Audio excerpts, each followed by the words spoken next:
Salut tout le monde et bienvenue dans cette nouvelle vidéo. Donc je ne sais pas si vous avez vu la nouvelle, mais la marque de Sananas, Autrera Beauty, ferme ses portes. Elle a annoncé hier dans une vidéo qu'elle a sortie sur sa chaîne, c'est fini. Elle arrête. Donc avant de commencer cette vidéo, je vous invite comme d'habitude à aller me suivre sur mes réseaux sociaux qui s'affichent là ou là, ça dépendra. Voilà, donc il y a Instagram, il y a TikTok, vous avez Twitter, donc voilà, si vous avez envie de me suivre, allez-y, ça me ferait toujours plaisir. Donc pour revenir à nos moutons, Autrera Beauty, donc la marque de Sananas, donc Sananas c'est la youtubeuse numéro 1 en France niveau make-up et mode, je pense que vous la connaissez si vous êtes dans cette vidéo. Donc elle avait sorti il y a 6 mois de ça à peu près sa marque de make-up Autrera Beauty. Ça faisait longtemps qu'elle avait envie de réaliser ce rêve, ça faisait longtemps qu'elle avait envie de créer sa propre marque d'elle-même. Je dis d'elle-même parce qu'en fait, il y a quelques années, elle avait déjà sorti une marque avec son network, j'allais dire avec Sananas Beauty. Elle s'appelait Sananas Beauty, la marque, qui n'avait pas duré très longtemps. Il y avait eu juste des coffrets rouge à lèvres et crayons, vous savez, un petit peu des kits à la Kylie Jenner, et des vernis qui étaient sortis, et c'était vendu chez Carrefour, si je ne dis pas de bêtises, donc en grande surface, accessible à tout le monde. Mais ça n'avait pas fonctionné parce que, comme elle avait dit, travailler avec un network, avec son network à l'époque, ça avait été contraignant, elle avait une très mauvaise expérience, elle ne pouvait pas choisir comme elle aurait voulu la création de ses produits de A à Z, etc. Elle n'a pas aimé quoi, elle n'a pas aimé cette expérience, du coup elle avait quitté son network et je crois que c'était aussi pour ça que ça avait arrêté, c'était arrêté. D'ailleurs je crois que vous pouvez encore retrouver les rouges à lèvres et les vernis de Sananas Beauty sur Amazon, si je ne dis pas de bêtises. En tout cas c'est trouvable sur internet, je sais. Moi perso à l'époque je n'ai pas testé cette marque, ça ne m'avait pas forcément donné envie. Je sais pas, il y avait quelque chose qui me gênait, je sais pas, ça m'attirait pas plus que ça. Alors qu'aujourd'hui, quand elle a sorti Autrera Beauty, ça m'a donné vraiment envie d'essayer. Il y avait quelque chose qui me plaisait plus. Peut-être l'identité de la marque, il y avait un message, il y avait quelque chose quand même derrière, c'était un peu plus recherché.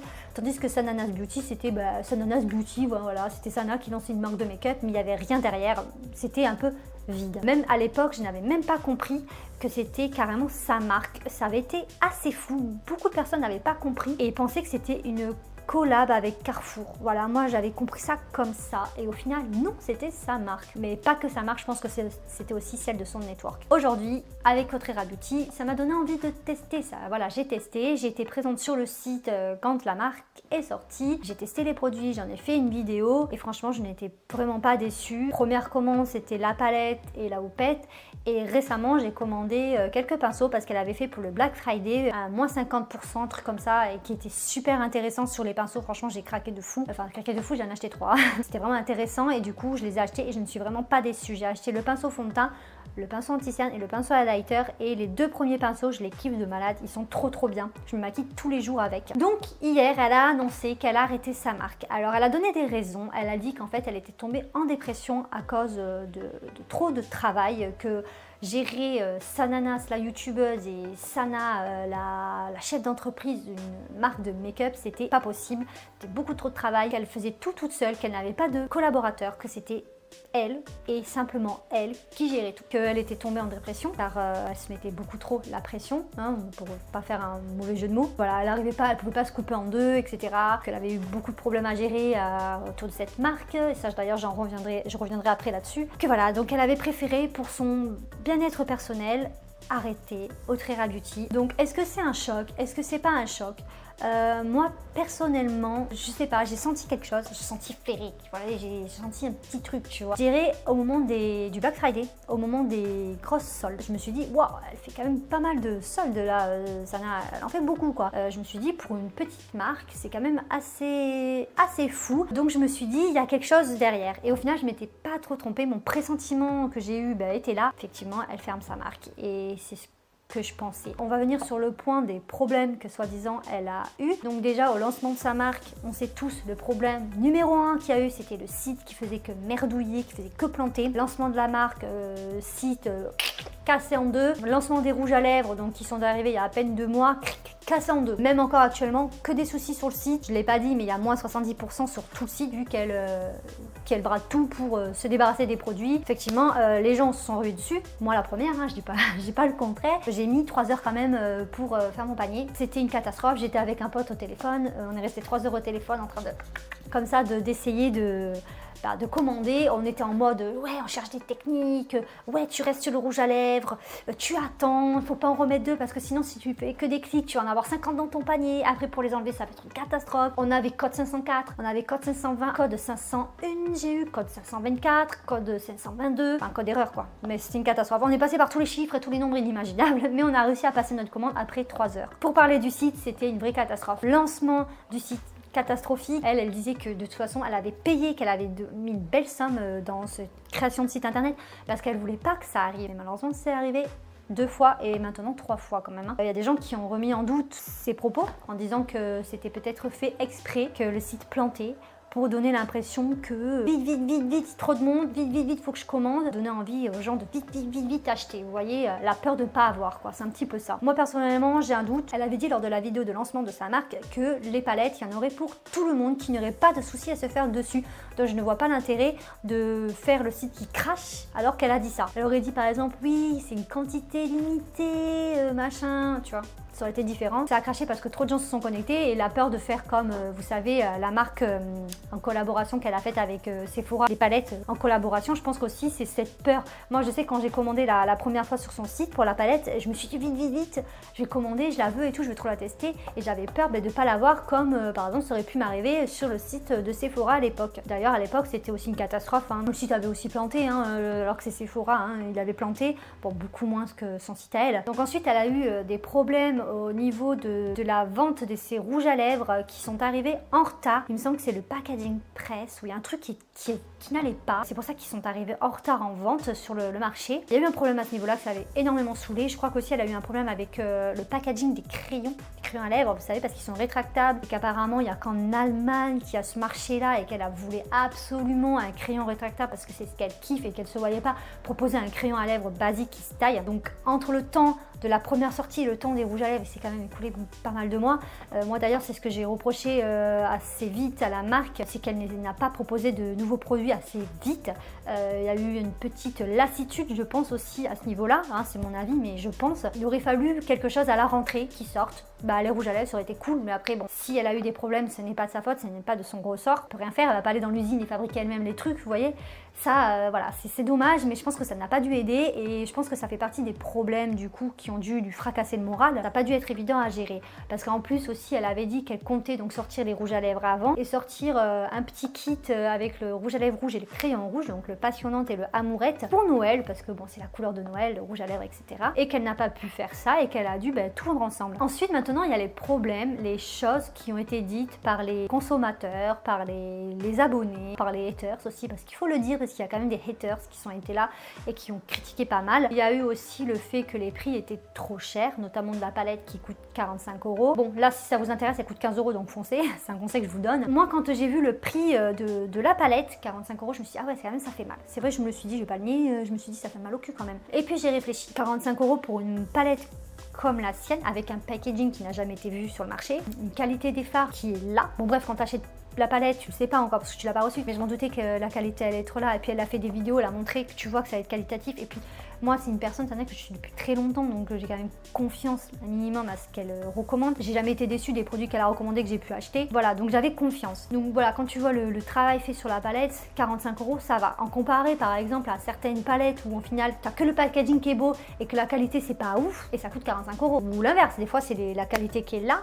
mais le packaging est basique, tu vois. Et ça dépend des gens en fait, ça dépend des gens, mais moi je trouve que 45 € pour une palette comme ça, par rapport à ce qu'on peut voir autour, ça va, voilà, ça reste plutôt, on va dire, correct. C'est vrai qu'aussi dans sa vidéo, elle dit qu'elle a tout fait toute seule, vraiment de A à Z, qu'elle n'avait pas de collaborateur. Et je pense que ça n'a pas dû l'aider pour réussir à tout faire fonctionner, pour réussir à qu'elle ne tombe pas en blackout comme elle a fait. Moi je vais prendre l'exemple par exemple de Gaëlle qui a une marque qui cartonne avec une identité visuelle qui est super forte, qui fonctionne très bien. Elle a su s'entourer de bonnes personnes avec qui elle arrive à très bien travailler et sa marque elle est encore là. Je sais pas, elle a peut-être quoi, quel âge ça marche, 4-5 ans, un truc comme ça. Elle est là, elle est en place quoi. Et Sananas n'a pas réussi, elle a pas pu par rapport à l'expérience passée de Sananas Beauty qui n'avait pas marché. Elle a préféré s'entourer de personne et faire ça toute seule. Et je pense que quand même pour avoir fait ça toute seule, elle a bien géré quand même. Après elle a dit qu'au début elle a quand même cherché, mais qu'elle voyait que des billets dans les yeux des gens et ils étaient trop intéressés par la money quoi. Je peux comprendre aussi, des gens ils arrivent comme ça, ils entendent ça, ils savent que la Sana elle a du monde derrière elle qui la suit. Et des gens ils sont intéressés par l'argent et c'est vrai que quand tu vois ça t'as pas t'as pas envie de collaborer avec des gens comme ça qui sont pas en mode ah ouais j'ai trop envie de créer, de faire quelque chose, tu vois. Je peux comprendre aussi. Ah oui, il y a des gens aussi qui ont dit que sa marque, elle ne fonctionnait pas, que c'était pour ça qu'elle fermait. Il est suivi quand même par plus de 2 millions de personnes, si je ne dis pas de bêtises. Je ne dis pas que les 2 millions vont acheter sa marque, mais je pense que beaucoup vont l'acheter.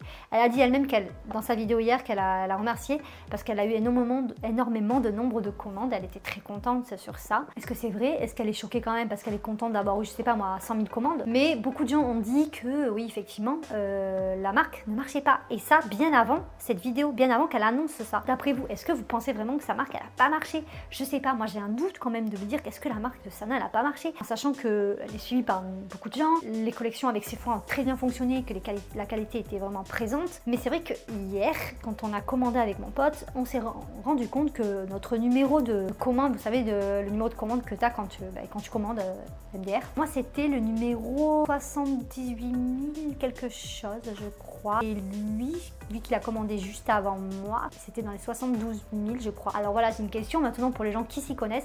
Est-ce que vous savez si le numéro de commande correspond au nombre de commandes qu'il y a eu? Parce que par exemple, moi quand j'ai commandé la première fois, c'était dans les 20 000, les 50 000. J'ai fait 2 commandes. Est-ce que ça correspond au nombre de personnes qui ont commandé? Parce que si par exemple on se dit qu'elle a eu 80 000 commandes, ou 60, on va dire, on va arrondir à 70 000 commandes avant qu'elle annonce sa fermeture, est-ce que c'est beaucoup pour une jeune marque? Je me pose la question du coup, vous voyez. Donc je sais pas, dites-moi vous si vous savez si c'est un rapport ou pas. Ça se trouve pas du tout, donc prenez ça avec des pincettes. Ensuite, il y a des gens qui ont dit que niveau marketing c'était pas ça, que c'était pas fou. Moi je m'y connais pas trop.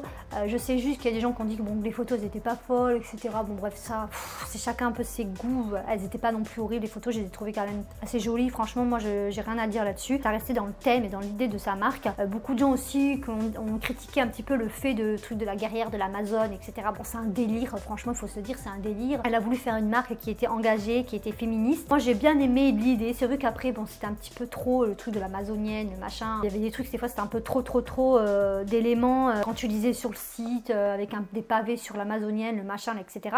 Mais après, bon, ça, c'est tous les goûts. Il y en a qui vont super kiffer ou pas. Mais j'ai quand même bien aimé, moi, l'univers de la marque. Ça m'a quand même plu. C'était plutôt sympa, l'idée en général. C'est comme Gaëlle, ça plaît ou ça plaît pas, c'est pareil. Et puis aussi, voilà, le fait que, comme je vous disais tout à l'heure, qu'il y ait des produits qui arrivent 10 ans après la sortie, ça, c'est un peu chiant. Je pense aussi, elle aurait dû peut-être faire un peu plus vivre le compte Insta de la marque. Je pense que, ouais, il manquait quelque chose. Mais ça va, c'est pas une catastrophe, moi, je trouve quand même, parce qu'elle a quand même sa chaîne YouTube qui est là pour faire de la communication. Elle a une belle fenêtre de visibilité quand même, qui est sa chaîne YouTube avec beaucoup d'abonnés. Mais voilà, c'est vrai qu'il y a des gens qui ont dit que ça marchait pas, que c'était une catastrophe, blablabla. Et que niveau marketing, c'était nul. Donc voilà, moi, si j'ai un truc à dire concernant cette marque, c'est que franchement, je suis un petit peu déçue que ça s'arrête. Je suis un petit peu triste parce que j'aurais aimé voir beaucoup plus de produits, voir ce qu'elle aurait pu faire, par exemple sur un highlighter, le produit qu'elle kiffe. Par exemple, ce qu'elle avait fait en collab avec Becca, c'était une réussite. D'ailleurs, je l'ai mis aujourd'hui. Bon, j'ai pas fait exprès, hein, mais je l'ai mis, il est trop beau. Voilà, j'aurais aimé voir ce que ça aurait pu donner